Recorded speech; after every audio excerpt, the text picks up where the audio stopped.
আপনারা জানেন যে 5ই আগস্ট পরবর্তী সময়ে এবং জুলাই আন্দোলন চলাকালে আমাদের হল পর্যায়ের শিক্ষার্থীদের সাথে তৎকালীন হল প্রশাসনের একটি সমঝোতা হয়েছিল এবং একটি লিখিত সিদ্ধান্ত হয়েছিল যে হল পর্যায়ে কোনো ছাত্র রাজনীতি হল পর্যায়ে থাকবে না।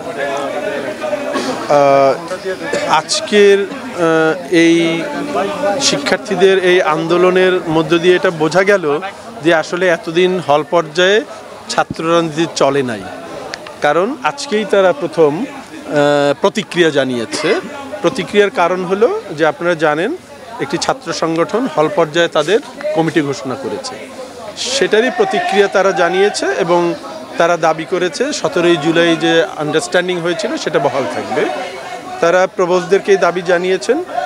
স্বাভাবিকভাবেই প্রবোসরা এতদিন এই যেহেতু স্ট্যাটাস কোটা ছিল সেটাই বহাল ছিল, তো প্রবোসরা সিদ্ধান্ত চাচ্ছিলেন, তো সেই সিদ্ধান্ত আমরা আজকে জানিয়ে দিলাম। উপাচার্য মহোদয় জানিয়ে দিলেন যে 17ই জুলাইয়ে হল পর্যায়ে ছাত্র রাজনীতি সংক্রান্ত যে সমঝোতা হয়েছিল সেই সমঝোতা বহাল থাকবে। সেক্ষেত্রে কমিটিগুলো কি বাতিল হবে কিনা এবং তাদের বিরুদ্ধে ব্যবস্থা নেওয়া হবে কিনা? দেখেন, কমিটি বাতিল করার এখতিয়ার যারা দিয়েছে তাদের, আমরা তাদেরকে ফোর্স করতে পারবো না, কিন্তু আমাদের সিদ্ধান্ত হলো হল পর্যায়ে কোনো ছাত্র রাজনীতি চলবে না। তারা কেন্দ্রে করতে পারবে, তারা ডাকসু বা মধুর ক্যান্টিন, কলা ভবন তারা করতে পারবে, যেটা সমঝোতা হয়েছিল, কিন্তু আমরা কোনো ছাত্র সংগঠনকে ফোর্স করতে পারি না যে আপনি বাতিল করেন।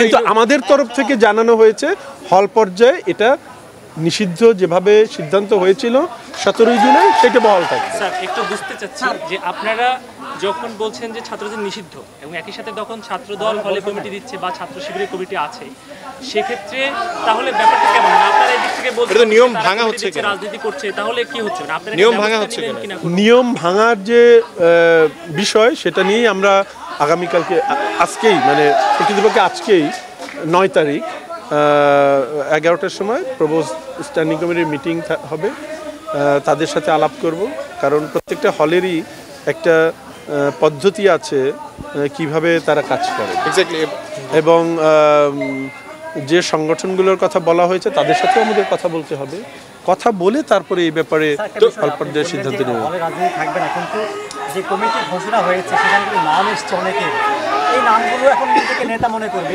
মনে করবে যে আমি হলে এই পদে আছি। তারা যখন কমিটি বাতিল না হলে তারা তো সেই পদে বহাল এবং সেই রাজনীতির যে প্রভাব সেটা তো থাকবেই। কমিটি দেওয়ার আগে আপনাদের কাছে কি ছাত্রদল আলোচনা করেছিল কিনা? সব ছাত্ররা অভিযোগ জানাচ্ছে যে আপনাদের সাথে আসলে ছাত্রদল আলোচনা করেই কমিটি দিয়েছে। কখনোই না, আমাদের সাথে কোনো আলোচনা করেনি।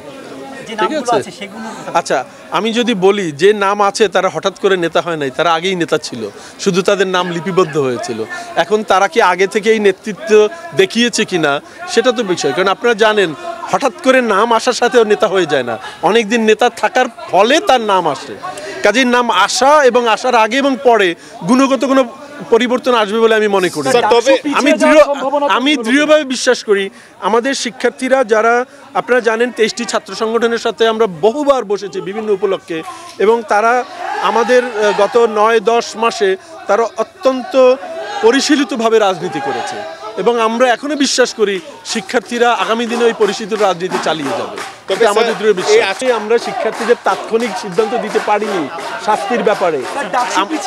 আমাদের এই ব্যাপারে বসে অনেক সিদ্ধান্ত নিতে, এগুলো আইনগত ব্যাপার। আপনি যদি আজকেই বলেন যে আপনি বহিষ্কার, এটা বললেই হবে না, আমি কোর্টে যে আবার এই বহিষ্কার ফেরত আনবো। সো এটা আলোচনার মাধ্যমে সিদ্ধান্ত নিতে হবে, সময় লাগবে। আমি তো এখন পর্যন্ত জানি পিছায় নাই।